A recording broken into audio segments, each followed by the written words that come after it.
Africains, Africaines, bonjour. Ivoiriens, Ivoiriennes, bonjour. Descendants d'Africains dispersés partout dans le monde et dans les Caraïbes, bonjour. Nous sommes aujourd'hui le 7 septembre 2025 et je vais vous raconter une histoire. Nous sommes actuellement dans un combat de restauration. Nous sommes actuellement dans un combat très sérieux et chacun y va avec ses dons, avec ses talents. Tout le monde est important et chacun doit faire sa part. En 1837, M. Hans Christian Andersen a écrit un conte. Je dis bien en 1837. Et c'est ce conte-là que je vais vous raconter ce matin. Il est aussi l'auteur du conte La Petite Sirène. Alors, c'est parti. Il y a donc de cela très longtemps un empereur qui s'aimait beaucoup. Il se trouvait très beau. Et lui, tout devait paraître dans sa tenue vestimentaire. Et chaque action avait une tenue spéciale. Chaque jour avait une tenue spéciale. Si donc, en tant que roi, en tant qu'empereur, il avait besoin de faire, par exemple, 5 activités dans la journée, il fallait qu'il se change 5 fois. Et ces tenues-là, il ne les mettait plus. Et il était connu au-delà des frontières de son territoire comme étant quelqu'un qui aimait paraître, qui avait un goût du paraître, qui aimait comment on appelle ça, bon, en tout cas, je perds le mot, qui aimait tout ce qui est vêtements, voilà. Et c'est comme ça qu'un jour, deux personnes sont venues le voir et elles se sont présentées comme étant des artisans, des tisserands de tissu spécial. Un tissu qui était tellement beau, tellement extraordinaire, mais qui ne se faisait voir que par ceux qui méritaient le poste qu'ils occupaient, ou alors par ceux qui ne se faisaient voir que, oui, par ceux qui méritaient leur poste ou qui n'étaient pas idiots. Ce qui veut dire que si le poste que tu occupais, tu ne le méritais pas, tu ne pouvais pas voir cette textile. Voilà, je cherchais le mot textile. Si tu étais un idiot ou un sot, tu ne pouvais pas voir cette textile-là. Et ils ont dit que c'était vraiment quelque chose qui lui seyait bien parce qu'on savait qu'il méritait d'être au poste qu'il occupait, mais en plus d'être très intelligent, très brillant, donc très loin d'être un sot. Et le roi s'est dit, ah mais voilà une bonne occasion pour moi d'avoir quelque chose d'encore plus extraordinaire, quelque chose que ne verront que ceux qui méritent le poste que je leur ai attribué. Ça va me permettre à moi-même aussi de savoir dans les gens, dans tout ce que j'ai nommé, qui est vraiment méritant du poste qu'il occupe et qui est vraiment intelligent et brillant. Et donc il dit, ok, ça marche. Et ils lui ont dit qu'ils ont besoin d'or, ils ont besoin d'émeraudes, ils ont besoin de diamants, ils ont besoin de tissus. Vraiment, avaient besoin de quelque chose de haut de gamme. Parce que lui, il était quelqu'un de grand, donc il lui fallait ce genre de textile-là. Et il leur a logé quelque part, ils ont dit le temps dont ils avaient besoin pour faire cette œuvre unique et incroyable-là.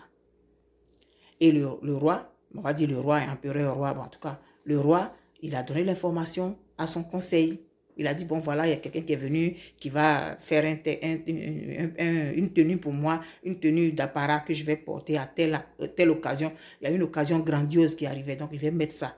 Mais le tissu là, si tu es un sot et que tu ne mérites pas le poste que tu occupes, tu ne le verras pas. Donc, il n'y a que les brillants et les gens qui sont méritants qui vont pouvoir le voir. Donc, l'information a été divulguée. Et bien entendu, ça s'est répandu dans la population. Puisque toujours, ils s'en vont là, mais il y a toujours, ça sort toujours. Hein. Et c'est comme ça que les gens ont commencé à travailler. À quelques jours, il a envoyé, il voulait aller voir où étaient rendus les travaux. Mais il s'est dit, et si je vais voir et puis je ne vois pas maintenant? Ça voudra dire que je suis sot et que je ne mérite pas mon poste. Non, je vais envoyer un de mes ministres. Donc, il a envoyé le plus âgé de ses ministres. Va voir le truc et puis dis-moi où est-ce qu'ils en ont. Donc, le gars, il s'en va. Il entre. Effectivement, il ne voit rien. Il ne voit rien sur le métier à tisser. Mais il ne peut pas dire qu'il ne voit pas, parce que s'il dit qu'il ne voit pas, ça veut dire qu'il est sot, ça veut dire qu'il est idiot, ça veut dire que le poste qu'il occupe, il ne le mérite pas. Donc il n'a rien dit et il a joué le jeu. Ah, il a vanté le... C'est vraiment beau et tout et tout. Et eux aussi jouaient le jeu, les deux tisserands là. Ils ont dit, ah bon, vraiment, on a besoin encore d'or, on a besoin encore de tant. Donc il a envoyé l'information au roi. Il dit, ah, ils ont besoin encore de matériaux et tout. Et le roi lui a demandé, mais c'est comment ce que tu as vu? Il dit, c'est extraordinaire, c'est splendide, mon roi. Vraiment, vous méritez de porter une telle fabrication. C'est beau, c'est doux, c'est non, incroyable. Quelques jours encore, il envoie d'autres. Parce que lui-même, il doutait un peu quand même. Ah, lui, il allait la vue. Bon, donc ça veut dire que lui, il mérite le poste qu'il occupe. Et ça veut dire qu'il n'est pas idiot, il n'est pas sot. Il envoie encore d'autres. Là, ils sont allés à 2 ou à 3. Ils s'en vont, ils font, parce qu'on leur a dit, ils savent. Donc, eux aussi, ils jouent le jeu. Waouh, mais c'est beau, waouh. Non, mais ils ne peuvent pas dire c'est quelle couleur parce qu'ils ne voient rien. Et les gens là aussi ils disent, ah, vous voyez, non, ici, là, on va mettre, de ce côté, on va mettre les émeraudes là, et puis de ce côté, on va mettre les boules d'or, et puis de ce côté, on va mettre les diamants. Vous voyez, non, non, c'est vraiment beau, vous avez fait du bon travail. Eux aussi, ils s'en vont, ils disent au roi que vraiment, ce qu'on a vu là, c'est fantastique. Et puis, ils demandent au ministre là, mais tu as vu là, tu non, j'ai rien vu de pareil, mon roi. Vraiment, vous méritez d'avoir investi dans ces gens-là. Parce que ce qu'ils sont en train de faire là, ça va subjuguer la population. Et vous allez monter encore plus dans l'admiration et dans l'estime du peuple. Vraiment, vous méritez ça. Et la veille du jour là, c'était un grand jour, c'était un jour qui était prévu même depuis longtemps. Donc, ça tombait bien. La veille du jour, il fallait même qu'il aille voir si les habits allaient, s'il essayait. Donc, il allait avec son gouvernement, avec les ministres là. Ils sont allés, ils sont entrés dans la salle. Le roi n'a rien vu. Mais il voyait que tous les ministres s'exclamaient de la beauté de ce qui est en train d'être fabriqué. Donc il s'est dit, donc c'est moi qui suis sot alors. Je ne vois rien. Et là, il ne peut pas parler. Et lui aussi, il rentre dans la danse. Waouh, comme c'est beau. Mais vraiment, vous avez mérité. Il dit, ah, mais vraiment, le roi, vous méritez qu'on fasse quelque chose comme ça pour vous. Hein? Donc, il dit, bon, là, il va falloir que j'essaye pour voir si ça va. Et puis maintenant, eux, ils prennent la couronne, ils ont fait une couronne. Vous voyez, non? Vous voyez, on a aligné les émeraudes et comment nous avons mis les rubis de ce côté. Il dit, oui, je vois. Donc, on met ça sur sa tête pour essayer. Il ne ressent rien. Il veut parler, mais bon, il ne peut pas trop. Il dit, ah, non, non, non, vous ne ressentez rien parce que c'est très léger comme de la toile d'araignée. Donc, c'est pourquoi vous ne ressentez rien. Il dit, ah, d'accord. Donc, maintenant, on lui fait mettre la tenue. Il met, ah, bon, ah oui, on ferme le bouton. On dit, bon, ok, c'est bon, tout est bon. Mais là, il va falloir que des gens puissent soulever le dais, ce qui traîne là, derrière les trucs des rois là. Il faut des gens pour soulever. Donc, voilà. Donc, il y a 2 ministres qui viennent faire semblant de soulever. Ils disent, bon, voilà comment ça va se positionner. Vous voyez, et puis les gens là disent, vous voyez comment nous avons disposé autour du dais, là, les pièces d'or. Vous voyez comment ils disent, oui, oui, oui, oui, oui. Non, vraiment, c'est beau. Ça fait comme la queue du pain. Oh non, et puis chacun s'exclame. Mais personne ne dit de couleur parce que personne ne voit. Mais tout le monde dit que c'est beau, c'est léger et tout et tout. Et le roi, on emballe les trucs, on envoie ça dans sa suite là-bas. Le lendemain, il s'habille avec ces gens qui doivent l'habiller là. Les gens là sont venus pour finir tout. Et puis maintenant, on met ça. Et puis, il ne parle pas. Il dit, c'est beau, mais il fait comme ça, il ne ressent rien. Maintenant, là, en bas, là, il y a ces dessous là. Un petit tricot blanc avec un petit culotte qui arrive au genou, avec un peu de froufrou là. On a mis. Donc, c'est dessus maintenant qu'on met on met les trucs. Le roi peut pas. Mais tout le monde s'exclame, les gens applaudissent comme ça, c'est beau et tout et tout. Et même ceux qui sont chargés de soulever le dais là, eux-mêmes aussi, ils soulèvent ça. Et puis maintenant, le roi est obligé d'aller faire la procession devant tout le peuple. Mais il n'a pas vu. Mais il ne veut pas paraître sot aux yeux de la population. Donc il est obligé de jouer le jeu. Les ministres lui ont dit que c'était vraiment beau, que ça lui, il méritait ça. C'est lui seul qui méritait quelque chose comme ça. Donc voilà qu'il sort dans la rue. Et les gens ont fait une procession, c'était sur des mètres et des mètres. Toute la population était sortie parce que c'était un truc, comme je dis, qui était déjà prévu. Donc tout le monde était là comme ça. Et puis le roi sort à l'entrée de son royaume là. D'abord, il y a un silence de quelques secondes. Et puis, quelqu'un a commencé à applaudir. Tout le monde a commencé à applaudir. Oui, vive le roi, c'est beau, c'est joli, extraordinaire, bon. Parce que tout le monde voulait voir. Parce que tout le monde a appris qu'il y avait une tenue qui avait été fabriquée que si tu es sot, tu ne vois pas. Donc, les gens voulaient voir c'est quoi. Et chacun voulait tester son niveau d'intelligence. Toute la population est entrée dans le jeu, dans l'hypocrisie. Oui, c'est beau, tu mérites ça, bravo le roi. Et puis le roi maintenant, il dit donc c'est lui qui est le plus sot. Lui, il est le sot de son royaume.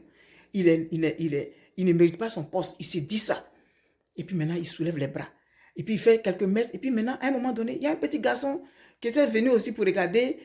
Il faufile là vers les jambes de sa maman. Et puis il tend la tête, il regarde. Il dit, mais le roi est nu. D'abord, sa maman tape sa bouche, tais-toi là-bas.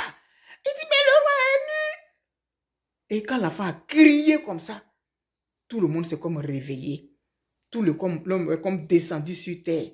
Oui, le roi est nu, le roi est nu, le roi est nu, le roi est nu. Le roi était obligé de continuer. Il était obligé de continuer. Et il avait les bras levés comme ça. Et c'est comme ça que le conte prend fin. Donc, je ramène ça maintenant à notre histoire en Côte d'Ivoire. Aujourd'hui, M. Ado, vous présentez parce que ceux qui sont autour de vous, ils se comportent avec vous comme les gens se sont comportés dans le conte. Ils savent très bien que vous ne méritez pas de faire un 4e mandat. Mais s'ils vous disent ça, ça voudra démontrer qu'ils sont contre vous. Parce que c'est comme ça que vous dirigez. Celui qui n'est pas avec vous est forcément contre vous. Celui qui n'est pas d'accord avec vous est forcément votre ennemi. Celui qui ne partage pas votre façon de voir est forcément une personne qui veut vous faire du mal. Donc ceux qui sont autour de vous là, ils savent que vous êtes comme ça. Alors, ils veulent vous faire porter une autre tenue. Ils veulent vous faire porter des habits neufs. Mais ces habits neufs-là, ne les voient que ceux qui sont intelligents. Et il y a une partie de la population qui est intelligente, comme cet enfant qui dit que vous risquez d'être nu, vous êtes déjà nu. Parce qu'aujourd'hui, on vous a découvert. Et ceux qui vous entourent, là, qui vous ont dit que vous pouvez faire un 4e mandat, ils vous ont dit que vous avez la possibilité de faire un 4e mandat, ce sont les ministres, ce sont les gens qui étaient avec ce roi. Des hypocrites, des courtisans qui n'en veulent seulement qu'à leurs avantages et qui vous poussent. Mais vous aussi, vous aimez ça. Vous aimez qu'on vous flatte. Vous n'aimez pas qu'on vous dise la vérité. Et comme cet enfant a dit, le roi est nu, c'est comme ça que vous allez être mis devant le monde entier et on verra votre nudité. Parce que, monsieur Ado, vous avez géré ce pays-là avec violence. Vous avez géré ce pays-là avec, je ne sais pas, avec un sentiment, quel genre de sentiment qui vous a animé tout ce temps. Et vous ne voulez pas vous départir de ça. Et ceux qui sont autour de vous, ils vous encouragent dedans parce que ça fait leur affaire. Parce que s'ils se trompent pour dire que vous ne méritez pas de briguer un autre mandat, vous allez les jeter dans la gêne peut-être. Donc ils sont obligés de jouer le jeu. Mais il y a une partie de la population comme cet enfant qui dit non, le roi est nu. Et vous allez vous-même à votre perte.